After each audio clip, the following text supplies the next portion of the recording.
What's up, y'all? It's your boy P-Lot, aka the Brick Slinger. Guess what? Your boy got something to say. I know a lot of people are speaking on this thing with Ebony K. Williams. I'm gonna make sure I say the name right. Ebony K. Williams. This is not just any woman, but she's a lawyer with a lot of degrees on her belt, and she's a TV host. She did an interview with Iyanla. I want to make sure I don't disrespect her last name, so I'm probably saying like Savelli, something like that.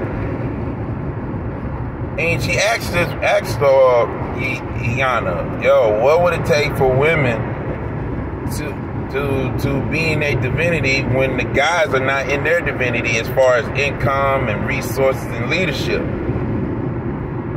And Iyanla was like, yo, would you date a bus driver? And Ebony's like, yeah, if he owns the bus. If he owns the bus. And you know what Iyanla said? That's the problem. That's the problem. You know what I'm saying? And she's basically explained like, yo, the reason why it's a problem because you holding it to a standard that we as women want, and comparing them to the society standards of men.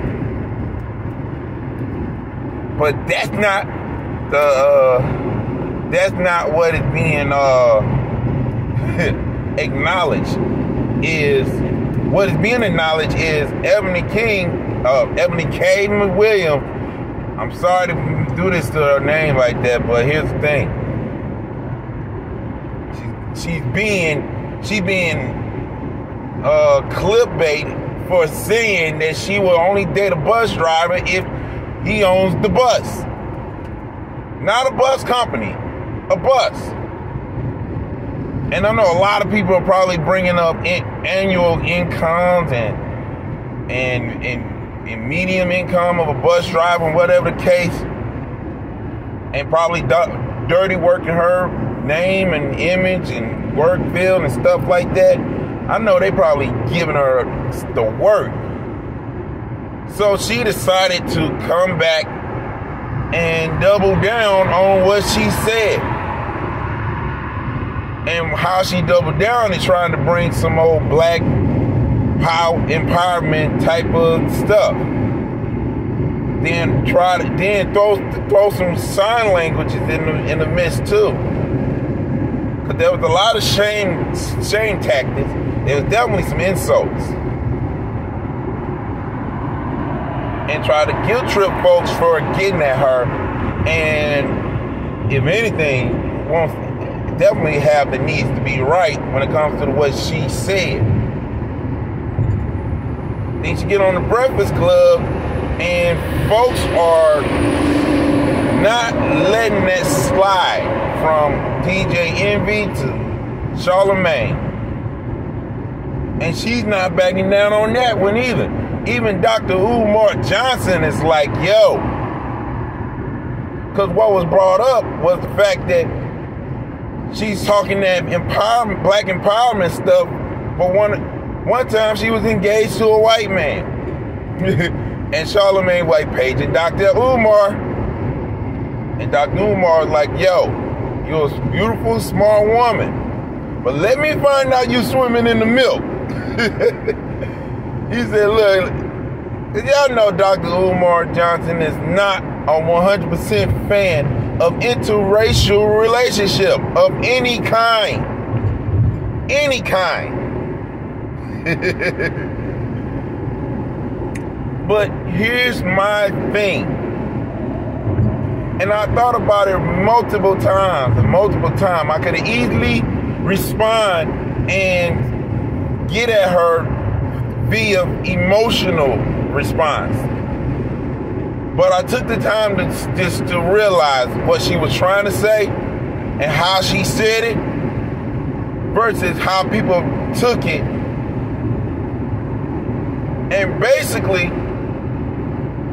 Number one, the first clip that got everybody's attention when she asks, how do women need to be in their divinity when guys are not in theirs? She brought up income, she brought up resources, and she brought up leadership.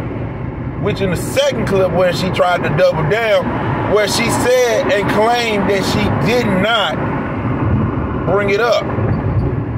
Bring those three things up.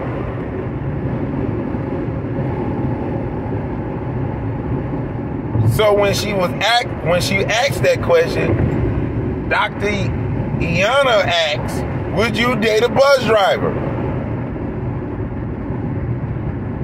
Let's keep this in mind. This is a woman who was a lawyer, who also owned the Real Housewives of New York or New Jersey. One of the housewives, a Real Housewives franchise. And she's a TV host of her show, Holding Court. So her status, her preference status is high. And it's very high, for real. It's like she's not from a financial standpoint or status standpoint would date someone of a bus driver unless he owns the bus. And I tried to do a little research, and I know one thing. There's not too many bus owners unless we're talking about Greyhounds and First Bus and even party buses. Like, many people may own cars and even trucks and even 18-wheelers. But buses? That is really unrealistic, and I could be wrong. It's unrealistic for anybody to own a bus and be a bus driver. But I don't think on the first one, she was all the way bashing, the average bus driver. And here's the thing. When women like her has a preference, it's celebrated to a degree. And then we're talking about a black woman. And we're talking about a black woman and with her status. Automatically, she wants something above average. Because she believed, and she probably put in the work to be above average. The problem is, she displays her perspective of the average worker, the average bus driver, and even other average workers. They manage to keep the world spinning. You can tell her body language and facial expression does not celebrate bus drivers or anybody. And that's probably one of the main reasons why they got at her. Because she doesn't look like she will actually really date a bus driver, even if he owns the actual bus that he's driving. At this point, I don't care if she used to date a white dude or talking that black.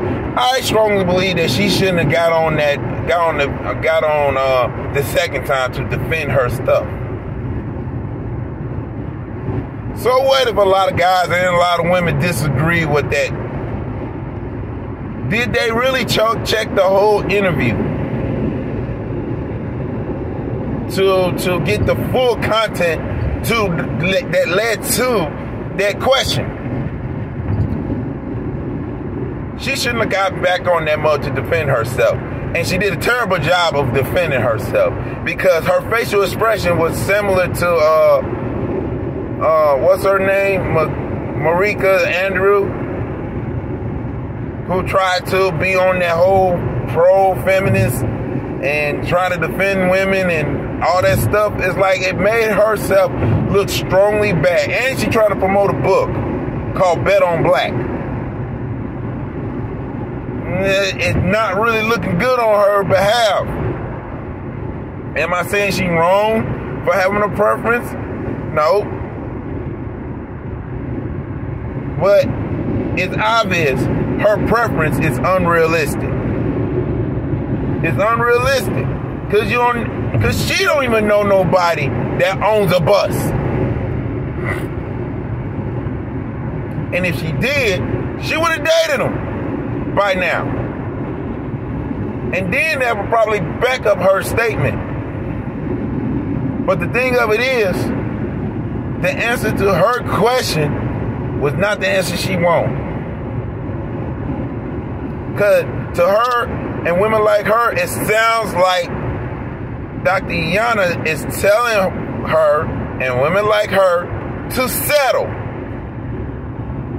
for the average, or settle for guys who are everyday workers and don't make the minimum that she's making.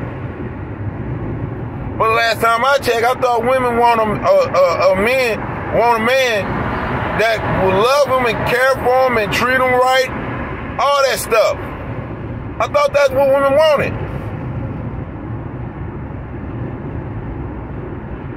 So when they start being on that whole, I'm a PhD, I'm strong and independent, and they're trying to understand why guys do not mess with professional women outside of their profession, it says a lot. It absolutely says a lot. Because at the end of the day,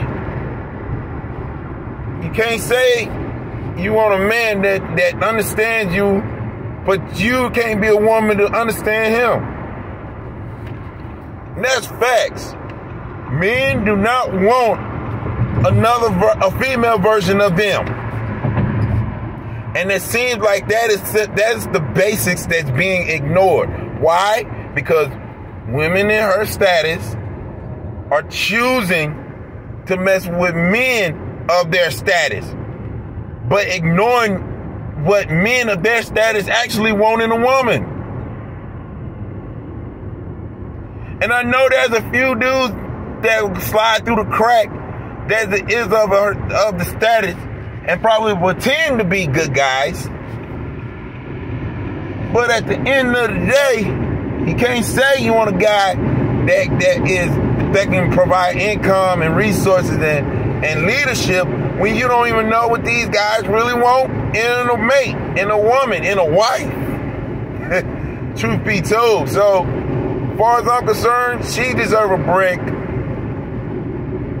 Not just for wanting a guy that owns a bus, but for trying to defend herself and failing poorly, because nobody at this point is going to hear what she has to say, because whether she believe it or not, she offended a lot of people. And a lot of people are in their feelings, which they are rightfully so, because one way or another, she offended a lot of people and a lot of workers, everyday workers like bus drivers.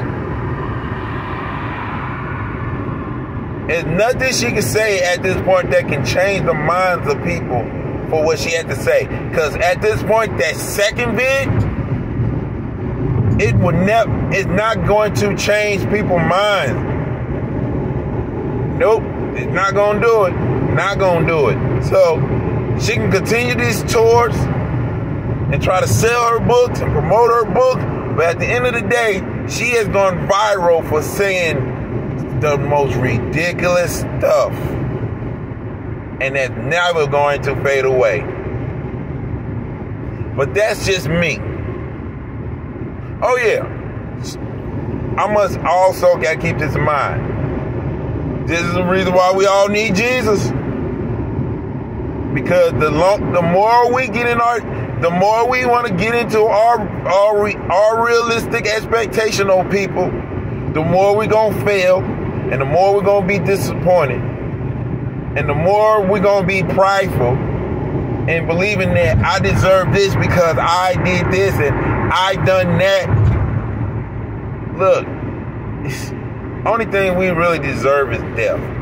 And I'm not talking about physical death. I'm talking about death meaning separating from God because of our sinful nature. And only because of Jesus, we have an opportunity to get closer to Him.